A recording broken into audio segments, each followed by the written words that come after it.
Let's see. Trying to get the best lighting situation. This might be a little better. I don't know.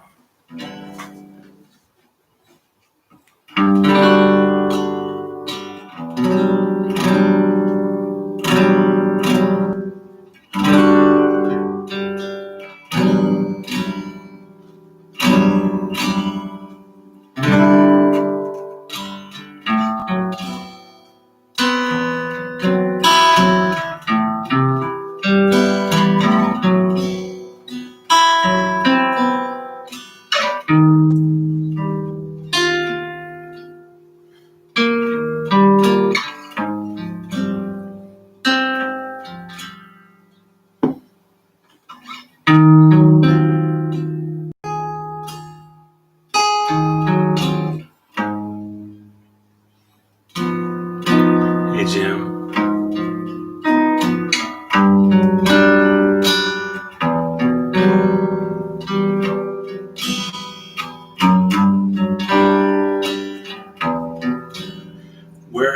Where in the desert are you?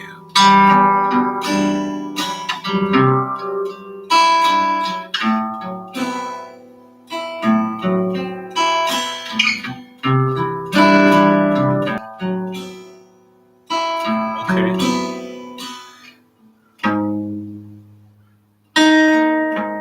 I got this guitar from a guy in India, actually.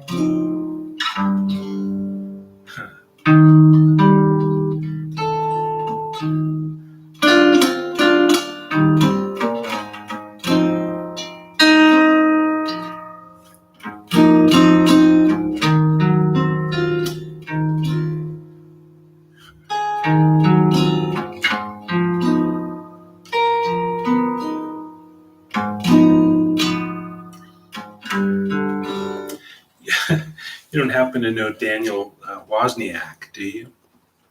That would be a really small world if you guys knew each other. Jim, do you happen to know that guy? It's funny. Yeah, I bought this guitar in India. That's really funny. Yeah, shoot, I'm trying to work out a way to make this a little sunnier on the front. Huh. Oh, thank you. Try to keep a positive attitude even though my hat says otherwise. I'm just improvising, but really wanted to do a Q&A type of thing. So if you have any questions, my advice on playing what you hear. My first advice would be to slow down. I haven't heard you play. I haven't watched you play, so I don't know what the barrier is specifically for you in terms of what's in your head and what you can play. But I find as a teacher and for myself too, the most common problem is I'm just playing too fast. I'm playing faster than what I can hear. So the first thing I would say is just slow way down. Set your metronome at some very slow crawl, 30 beats per minute, 40 beats per minute, and try to make it happen at that pace. And before you play anything faster than that would be one thing.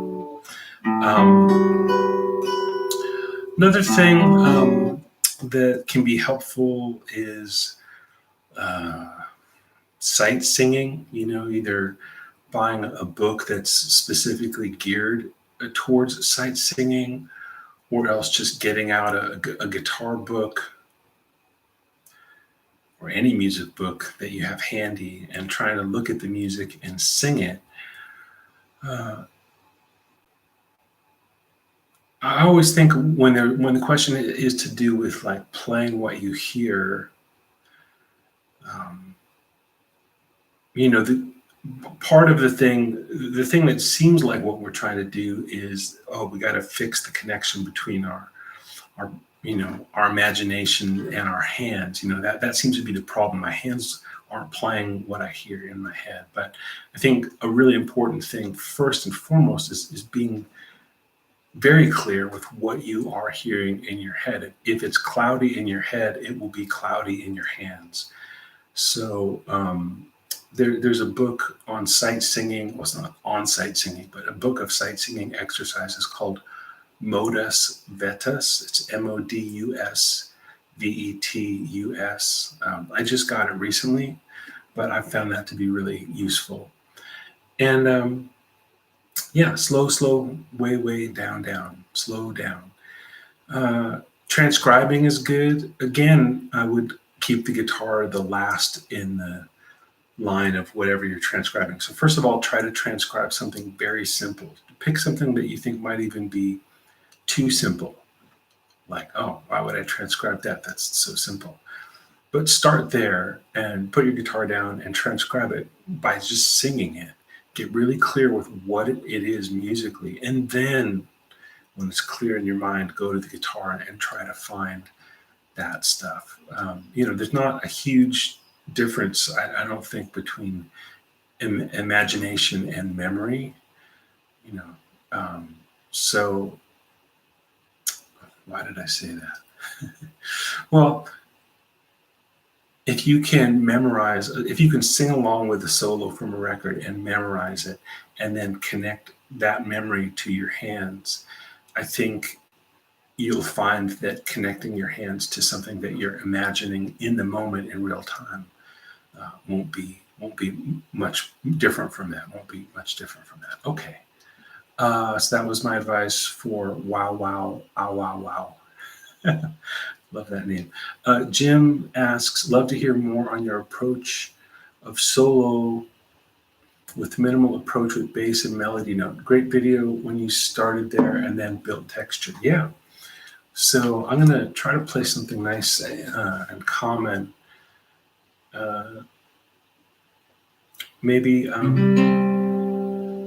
play, trying to think of something that's public domain so YouTube doesn't flag me for copyright. I'm going to play On Top of Old Smoky. So hope everybody knows that song.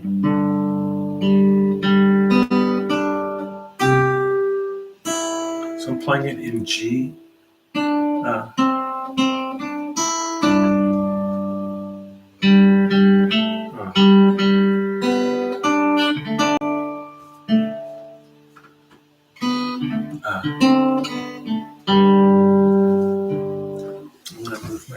Down just a little bit so maybe you can see my hands better.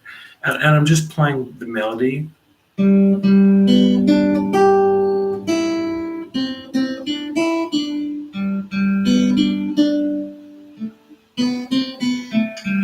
the bass notes. C.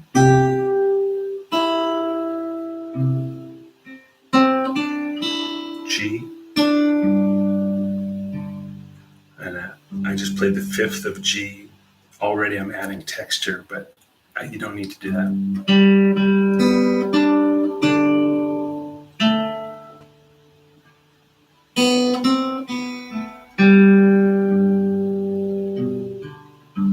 Right, that's pretty full. If you play a melody that's well written,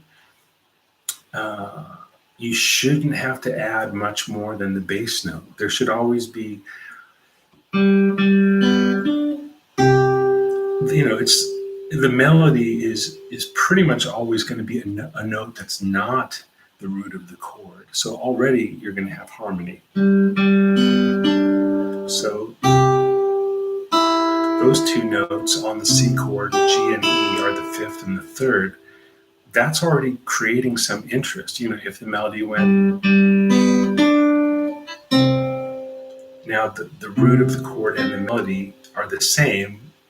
It's not nearly as rich sounding or as interesting sounding. Gosh, I don't have a lamp here, so we're just kind of stuck with this crazy darkness. Sorry, everyone. I don't mean for it to be so dark. So yeah, Jim, pick a melody that's written well, and already you should have two notes, different notes most of the time. Now, there's an exception, but quickly we get to a different note. So that's the D chord, the 5.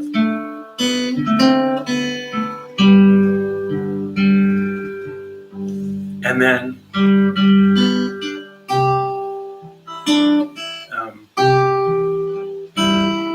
now I'm just going to try to fill in with some basic chords.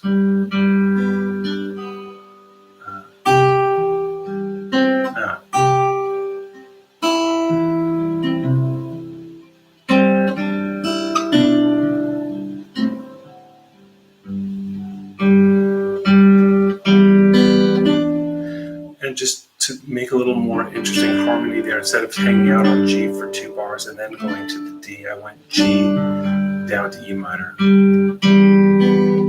which is really cool with those melody notes. So instead of it just being, which spells a G chord against a G root note, that's like painting blue on a blue background. But if we change the bass note from G to E,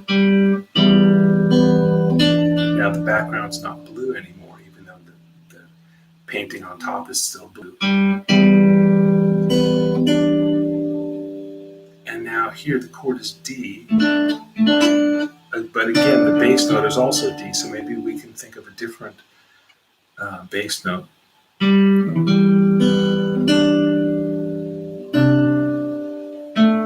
So it's more interesting to go to the 4 chord there, even though that's not how that tune is traditionally harmonized. And now I'll go to the 4 minor.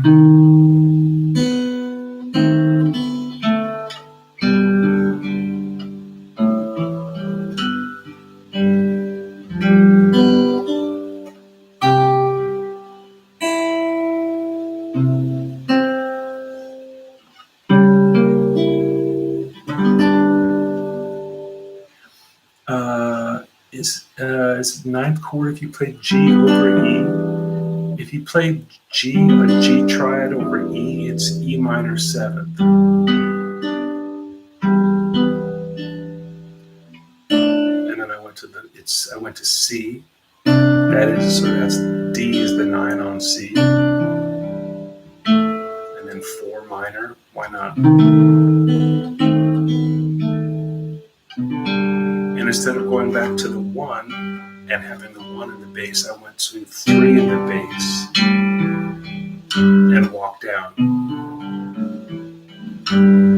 And that was to avoid having G and G. So if you're playing a song that has a melody, you can't mess with the melody too much, otherwise you're not playing that song anymore. But you can change the bass note so that it always has a more interesting relationship and suggests harmony, even if you didn't fill out the stuff like I was doing. If I went back to just 2-part and did that same couple of small changes.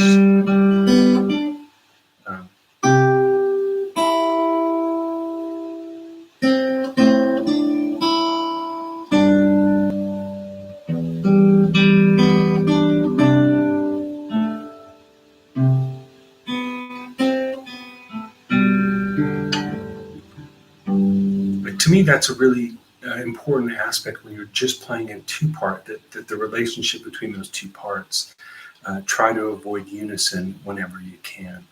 And then other than that, really just if you can try to hear a 3rd part, okay, good, Jim. I'm glad that's making some sense. If you can hear a 3rd part, you add it in. I like to work on this kind of thing, this 2-part approach, in open keys like G and E minor, or sorry, G, C, E, A, and D. So let me try it in one of those.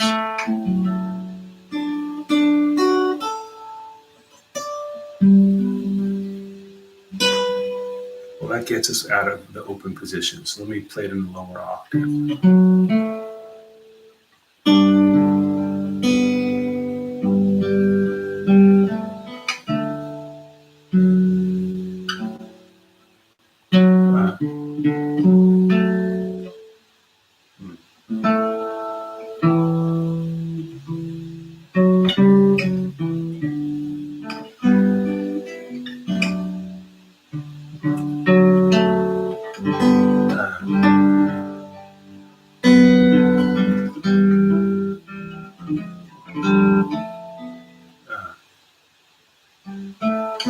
Tried to put a diminished chord in there, but didn't really work, so I won't do that.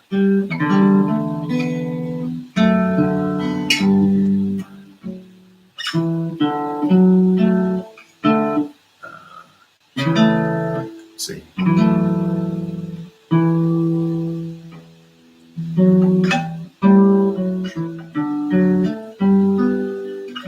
We're in C. What if we do go up high here?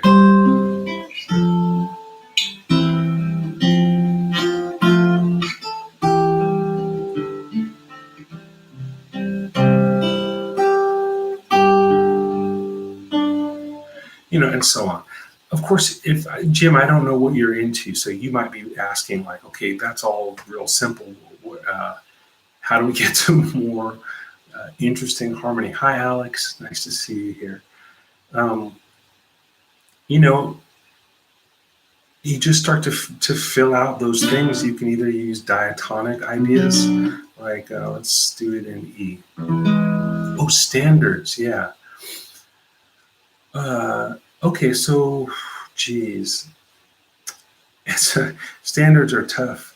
Again, I try to stay in the public domain territory.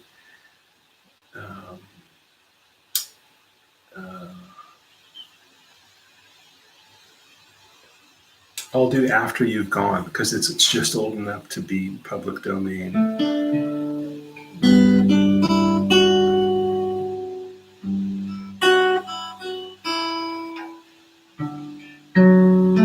Let's see.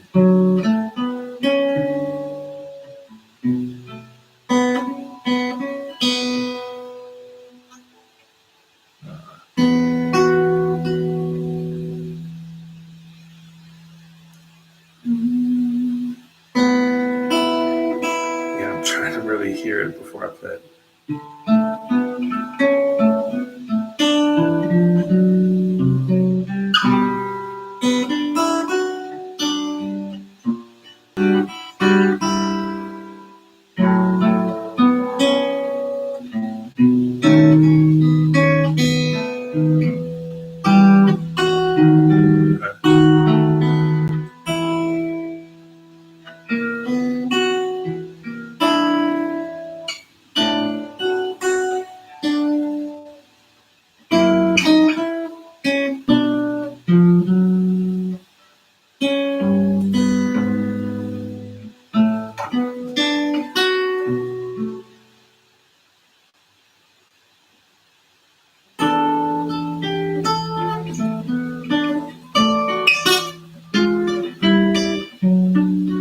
Yeah, really just slow way down, try it.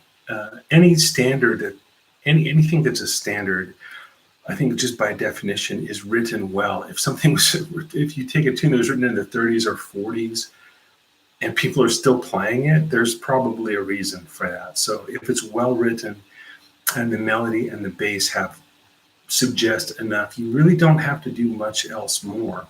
Ask yourself what's missing. If you're playing the root and the melody is the third, then add a 7 or a 6. If the melody is the 5th, add the 3rd or add the 9 if you want it to be just a little more ambiguous. If the melody is the 6th, you could add the 3rd or the 7th. Just try things out, but be aware of the functionality of everything that's already in there and try to add something that's missing. And then that's looking at each chord one by one. Another way to look at it is, to try to have some of what they call line cliches, or just like moving things, when you have a chord with the root on the bottom and the 3rd on top, you could just add the 7, but you could also have like a moving thing. Or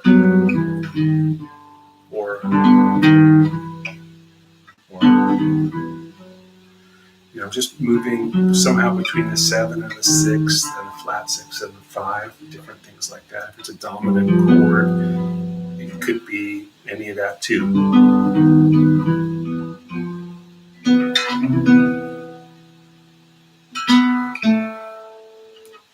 I'm painting myself into a corner on that one, but you get the idea. Look for what's missing, add it. It could be one note, it could be a moving line.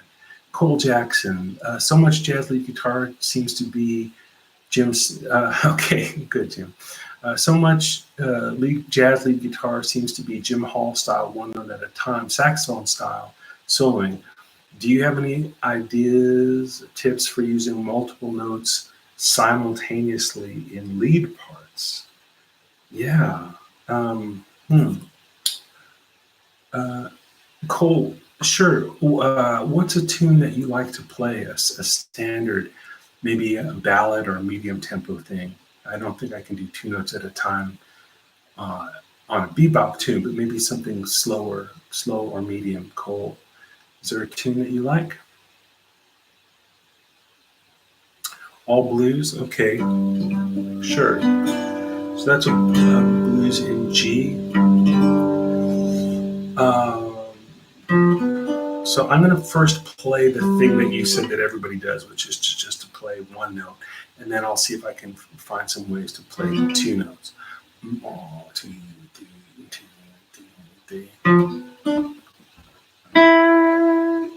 Sorry, everybody. I'm really trying to get the lighting a little nicer, but I'm in this room now where I don't have a lamp and I'm surrounded by windows, so it's a little challenging. The camera thinks it's doing a good job, but it's not helping me. Anyway, I guess you're not here to see my pretty face. So, Cole, I'll play all blues. I'll play a chorus, maybe two choruses in single note, and then I'll try to get into some two-note ideas. 1, 2, 3, 2, 2.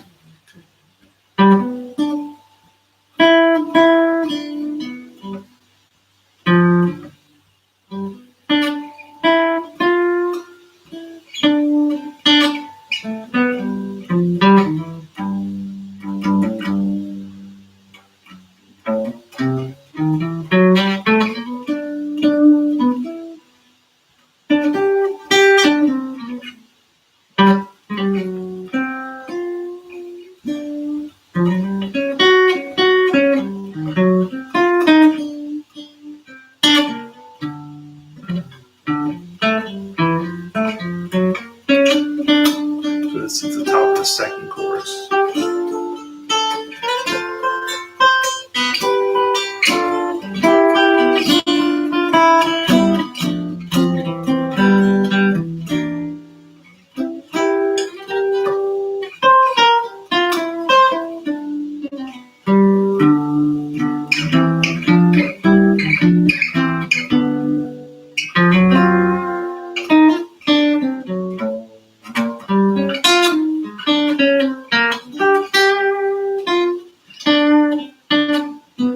So one thing I did there is I got into triads, like on the G7, like I'm sure you know this move, which people may think of as like the Stormy Monday move. Well, what's happening there is it's alternating an E minor and a D minor triad. So you could just do that.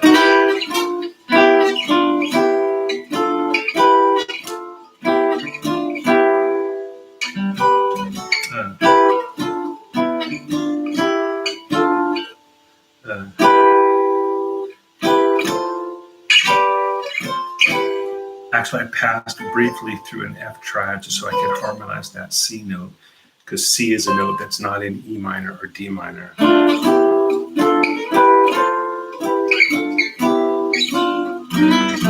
So using triad pairs, or mostly pairs, unless you hit a note that you can't harmonize, could be a nice thing on a dominant chord. If it's just a real straightforward Mixolydian kind of dominant chord, you can always use the 6 minor and 5 minor triads. If it's a major 7 chord, you might find other triad pairs like 6 minor, 5 major.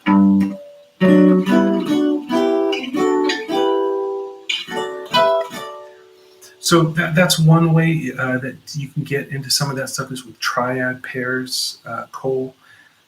Another sound that's really useful is pentatonic sounds, but instead of not playing them that way, but like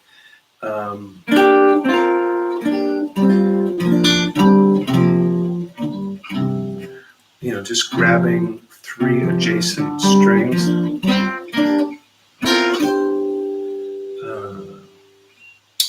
Let's see.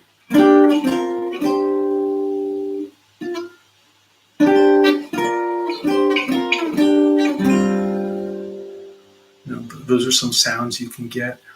I don't know if that's what you're asking. Another thing you could do is just play single notes, but add another note beneath what you're playing. That's sort of a Lagerlund thing to do. Like, play 1, 2, 3, 4, 5, 6.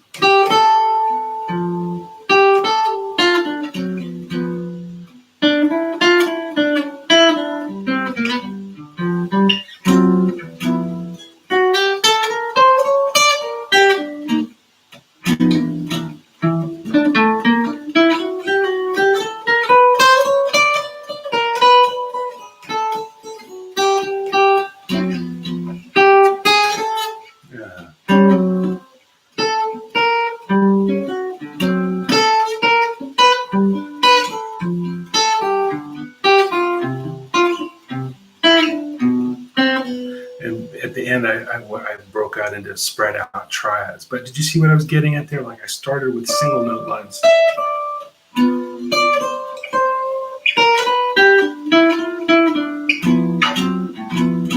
So that's a different thing where you play a phrase and then you kind of comp for yourself by, I'm just playing thirds and sevenths of whatever the dominant chord is. So on a G7,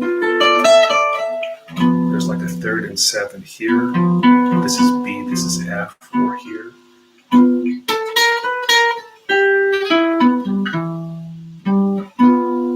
Right, so you could comp in between your lines. I'm not sure if you meant that or, okay, cool, great, Cole. That's good. I'm glad those are going to be useful. David, really like your playing, man. Was listening to your album with Stu all day. Such a good one. Much love from Portugal. Thank you, David or David. Yeah, so I'm glad that record is out there in the world and people can hear it. It really was made with love. Any other questions people are thinking about?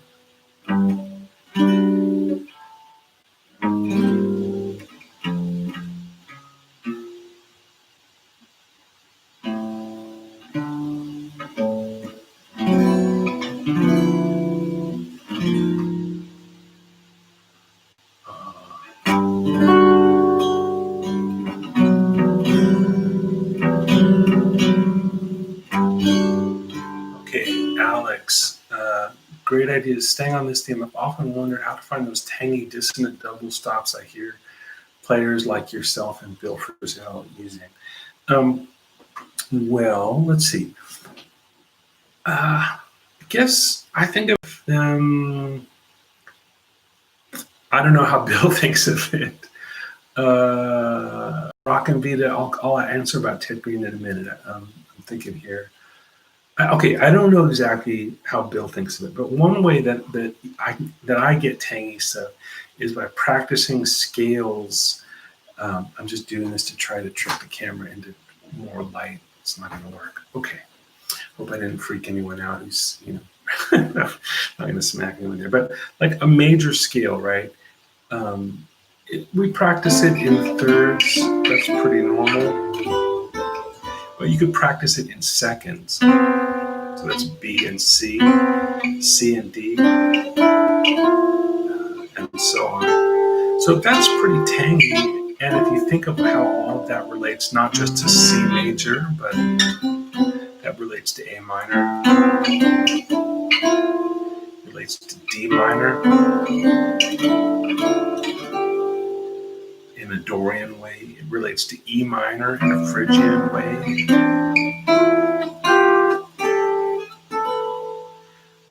relates to G mixed Lydian.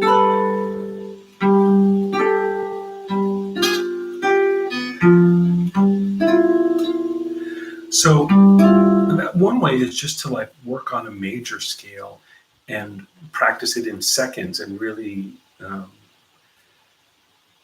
just hang out in that zone even when it's uncomfortable. That's the whole point. We're trying to get some tangy sounds. But I do think, a thing that I have noticed that Bill does is he'll use those kind of sounds. Yeah, right, Jim. Or invert seconds to sevenths. That's true too. Right, those have a certain kind of tang as well. But that's all related to major scale stuff. If you did the same kind of thing and you were working from the symmetrical diminished scale, like thinking about like an A7.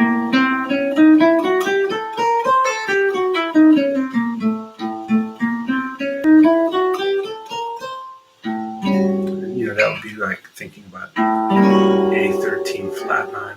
A lot of the jazz kind of thing on this chord, people try to make this pretty dissonant chord sound less dissonant by putting a triad on top, kind of sweetens it. But you could instead really go for the same kind of thing. Look for the seconds.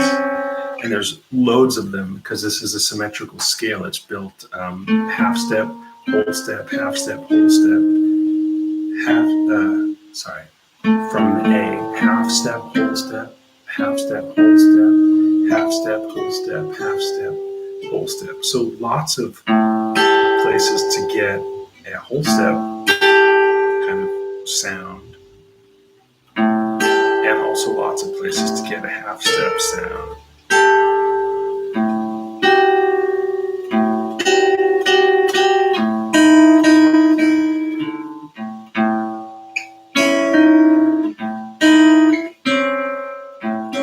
C and C sharp, that's part of that scale.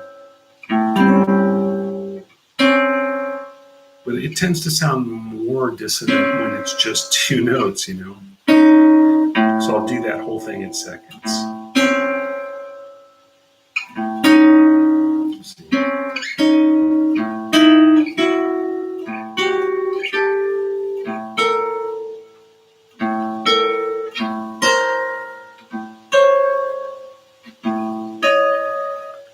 So I'm playing again A, B flat, C, C sharp, D sharp, E, F sharp, G. I'm thinking about A13 flat 9 or half step, whole step, symmetrical, diminished. And just looking for all the seconds that live in there, and then you could stack those up in different ways if you want.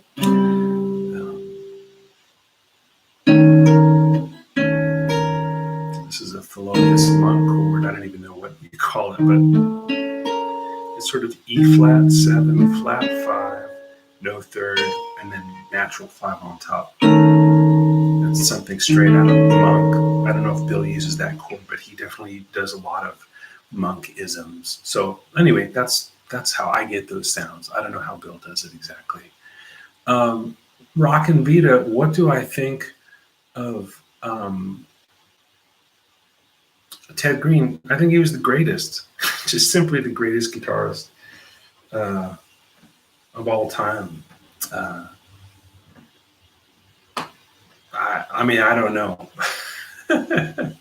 I don't know if you want me to unpack some specific stuff about Ted Green, but he really, I don't know what to say. If you have specific questions about it, I will be glad to answer. But yeah, I think Ted was just the greatest.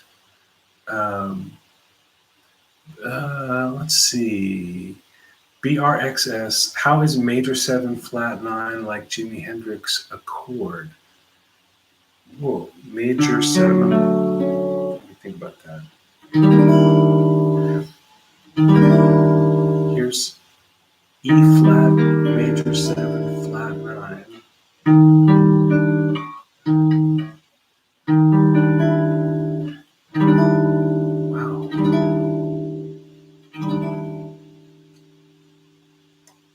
BRXS, I'm not sure I understand.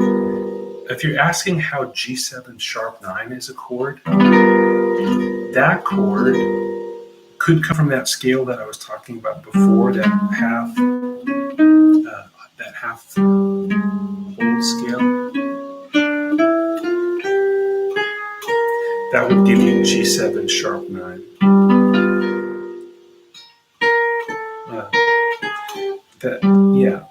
If you start on G and you go half step, whole step, half step, whole step,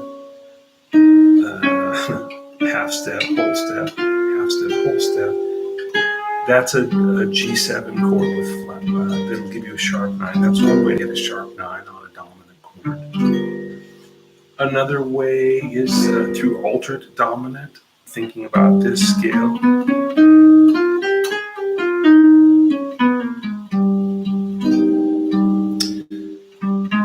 You could say it's the seventh mode of A flat melodic minor. We'll play it over G7. That will also give you that chord. Not sure I understand the question entirely. Like, how is that a chord? How is major flat 9 like Jimi Hendrix a chord? I'm not sure that I understand, but as far as G7 sharp 9, I think of it either as part of that symmetrical diminished sound or as part of an altered dominant.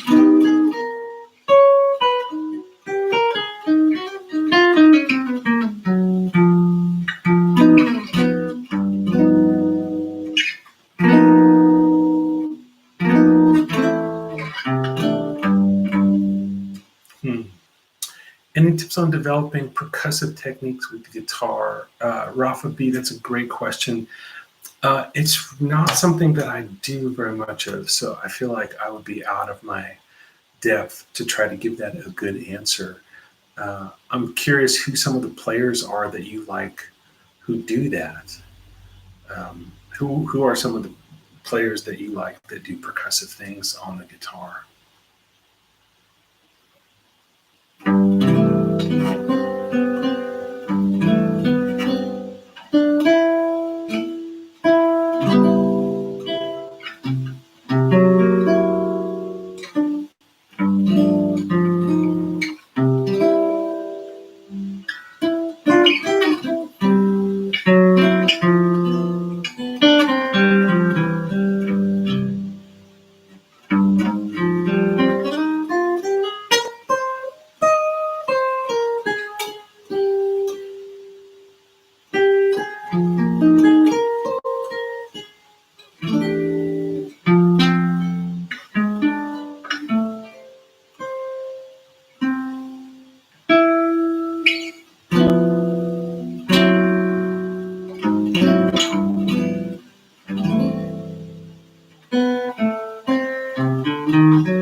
Oh, man. Yeah, okay. A bunch of good questions just came in. Okay. Kanako Yamamoto, question about Ted Green. Any advice on how to get a warm tone like his guitar? Well, first of all, listen to him a lot and really get clear in your mind with what his sound is. One thing that he often did was, so he at least in the time that I knew him, which was in the 80s, he very often played a Telecaster. He very often tuned down a whole step. So sometimes if you see him giving a guitar clinic online, especially like in the early 90s, there's some things like that you can find on YouTube. He's generally tuned down a whole step. That will warm up your sound. Heavy strings tuned down a whole step, meaning like D, G, C, F, A, D. That would be the tuning from low to high.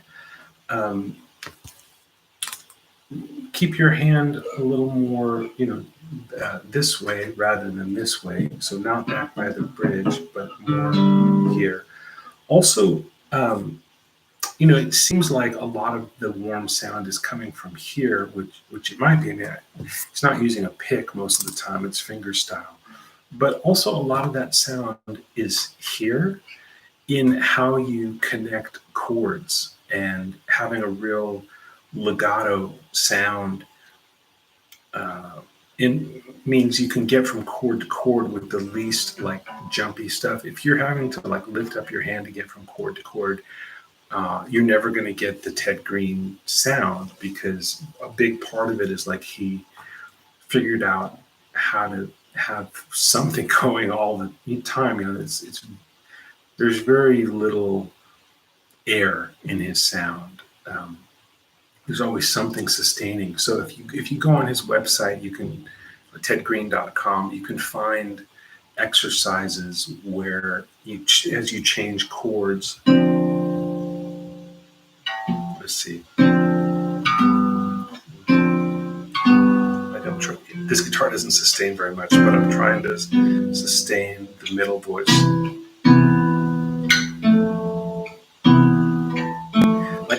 This is a very Ted thing to practice. It's just like a diatonic cycle of fourths.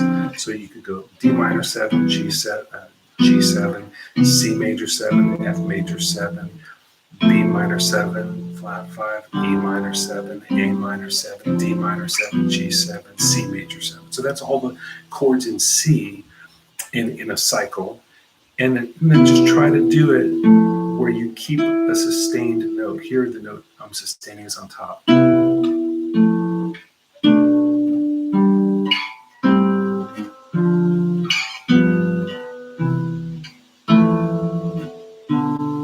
See what I'm doing? As I move through the cycle, the top note is sustained. And to me, that's a big part of the Ted sound.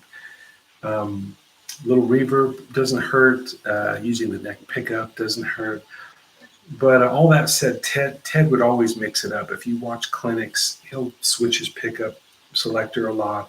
He'll turn the reverb on. He'll turn the reverb off. I think, of course, his sound was really warm, but he also appreciated the fact that any sound, no matter how good it is, would get boring after a while. So he'd always mix it up. Okay, that's a lot about Ted Green. Talis Bernardi wants to know why I don't use flats on this. This is the one, well, not the only guitar, one of the guitars that I have that I don't use flats. This is an old Gibson L7. And the reason I don't use flats on this guitar is two reasons. I got this guitar just a year or two ago.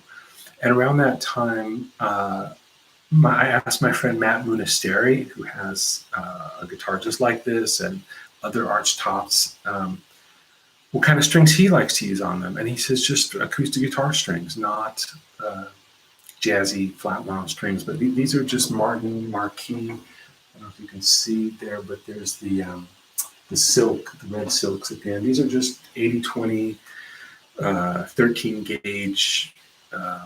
So I figured Matt knows a lot about this kind of stuff. Also, around the time I got this, I happened to go see John Pisano play at one of these jazz guitar nights that he was doing, maybe still does, in LA. And all the older guys, guys in their 60s, 70s, none of them, when I asked them, seemed to want to put flat wound strings on a guitar like this. They all just use round wound strings, or since this guitar has no pickup, I don't need any magnetism. I just need the sound to be acoustic. So I just use acoustic guitar strings. Maybe if this guitar had a pickup on it, I would think about it differently, but that's how I think about it right now.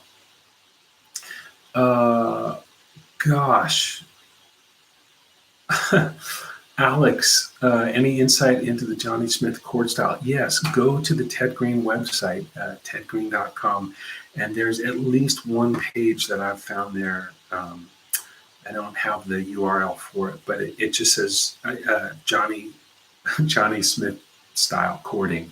The Ted Green stuff on his page, all the lessons are in categories. It's probably in the chord thing. Yeah, Jim, right. To answer more succinctly, yeah, a lot of closed voicings, things like that most jazz guitar players try to avoid.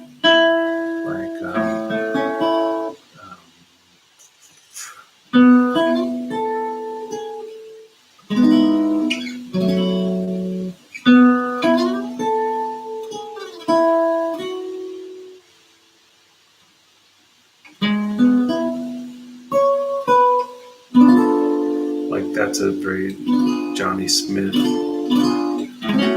move. Just transcribe stuff. You'll learn whatever I could tell you here. You'll learn more by transcribing it yourself and just looking at it. But check out that Ted Green page. That's really useful. If you can watch there's not a lot of videos that I know of Johnny Smith playing in that style. There's just not a lot of videos generally that I found, and most of the ones that I have found are much later, things from like the 80s and stuff. So soak it up, learn what you can. If there's a guitar player in your town that's old enough to remember Johnny Smith, try to take a lesson or 2 or 3. Maybe there's people online that teach that style. I mean, certainly Howard Alden, if he's teaching, would be a good resource for that. But just, absent a lesson, just like practice chords in closed position. It's something that we generally avoid for some reason, but it's a nice sound.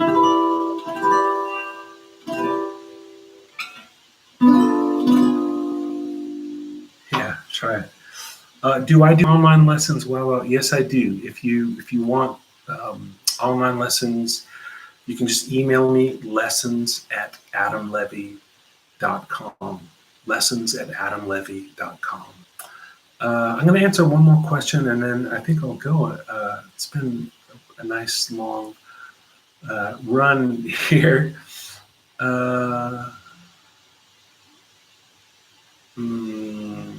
Jorge Sepulveda wants to know any thoughts on the George Van Epps method books.